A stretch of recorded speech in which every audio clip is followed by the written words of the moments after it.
جی، راگ کا بحث چل رہا تھا، رات راگ کو پر اور باریک کرنے کے حوالے سے بحث جاری تھی کہ راگ کو کب باریک پڑھا جائے گا اور کب پر پڑھا جائے گا. تو راگ کو پر پڑھنے کے حوالے سے پیچھے بحث گزرا. یہاں سے آگے بتا رہے ہیں کہ راگ کو باریک کب پڑھا جائے گا. تو بتا رہے ہیں کہ لفظ فرق کی را پر یا باریک دونوں طرح سے پڑھ سکتے ہیں.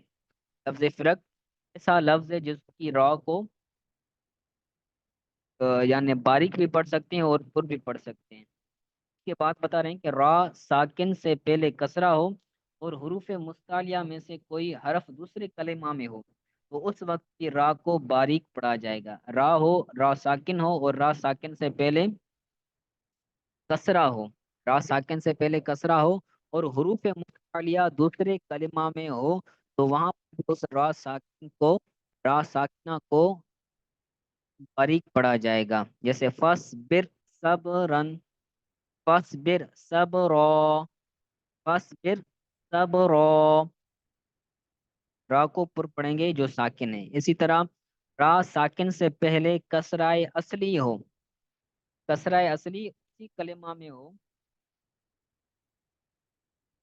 کسرائے اصلی اسی کلمہ میں ہو تو را باریک پڑھی جائے گی. جیسے فرعون، فرعون.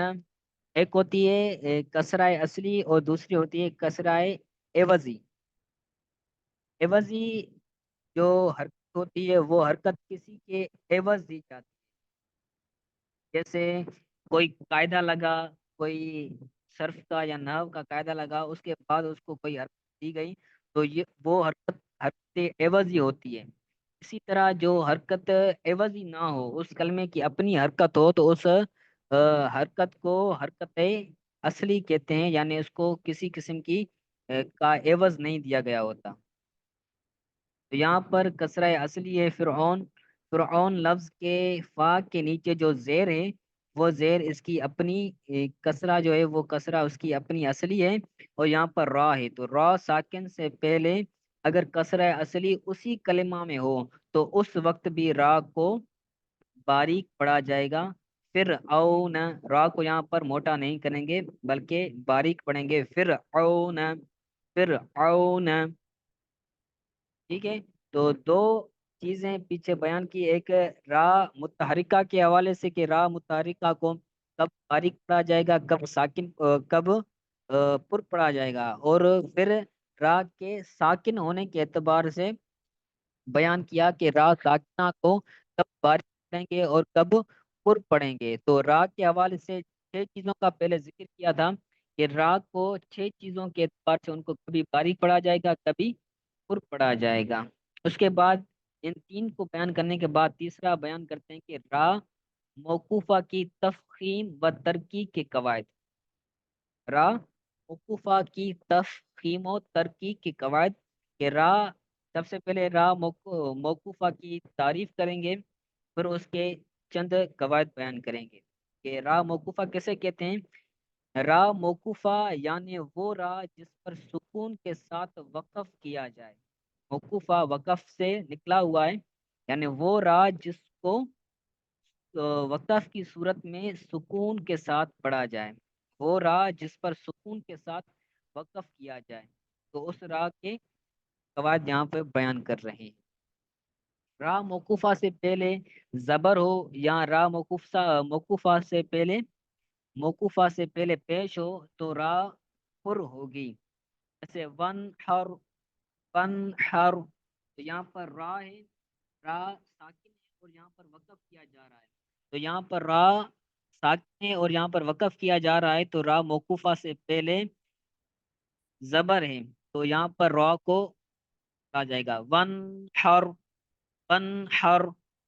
اسی طرح قامر، قامر. اسی طرح نوزر، نوزر. اسی طرح زبر، زبر.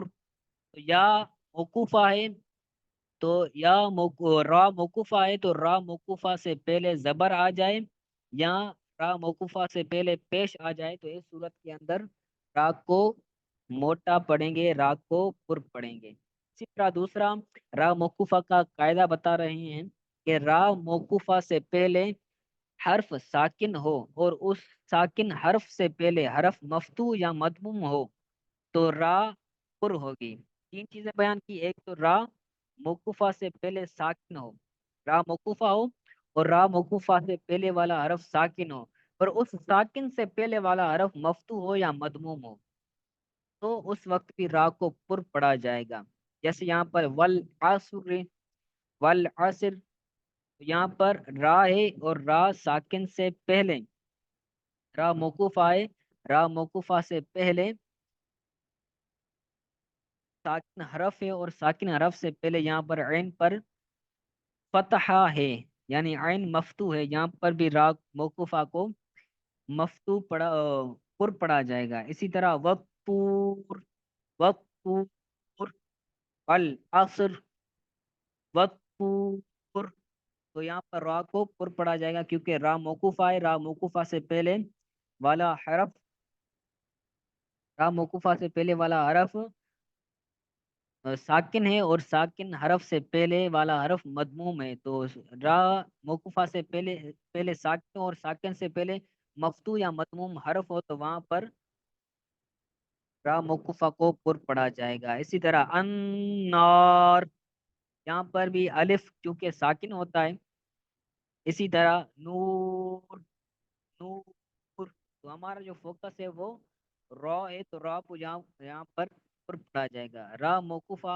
اسی طرح تیسری چیز بتا رہے ہیں کہ را موقوفہ سے پہلے اگر کسرہ ہو تو باریک، را کو باریک پڑھا جائے گا۔ تو دو چیزیں بیان کی کہ را کو کب پر پڑھا جائے گا، اور اب را کی باریک ہونے کے اعتبار سے قواعد بتا رہے ہیں کہ را موقوفہ سے پہلے اگر کسرہ ہو تو را باریک پڑھی جائے گی۔ جیسے فس بر، فس بر، یہاں پر را کو پر نہیں پڑھیں گے بلکہ باریک پڑھیں گے۔ فانذر، فانذر، یہاں پر بھی سرائے را موقوفہ سے پہلے تو یہاں پر بھی را کو باریک پڑھیں گے۔ اسی طرح یغفر، را کو باریک پڑھیں گے کیونکہ را موقوفہ سے پہلے سرا آ رہی ہے۔ اسی طرح را باریک کا دوسرا قانون بتا رہے ہیں، قاعدہ بتا رہے ہیں کہ را موقوفہ کا ما قبل حرف ساکن ہو، را موقوفہ کا ما قبل حرف ساکن ہو اور اس ساکن سے پہلے حرف مکسور ہو۔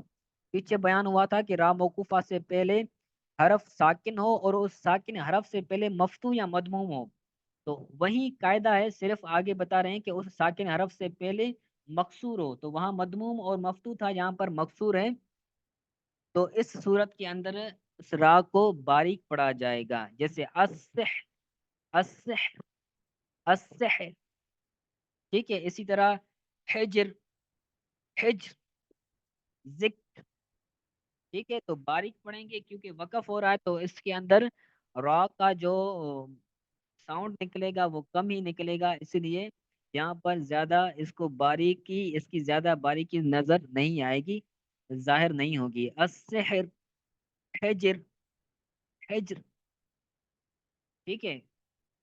اسی طرح تیسرا قاعدہ بتا رہے ہیں را کو باریک کرنے کا کہ را موقوفہ سے پہلے یا ساکن ہو یا ساکن ہو، را موقوفہ سے پہلے یا ساکن ہو تو را کو باریک پڑھا جائے گا۔ جیسے خیر، خیر، قدیر،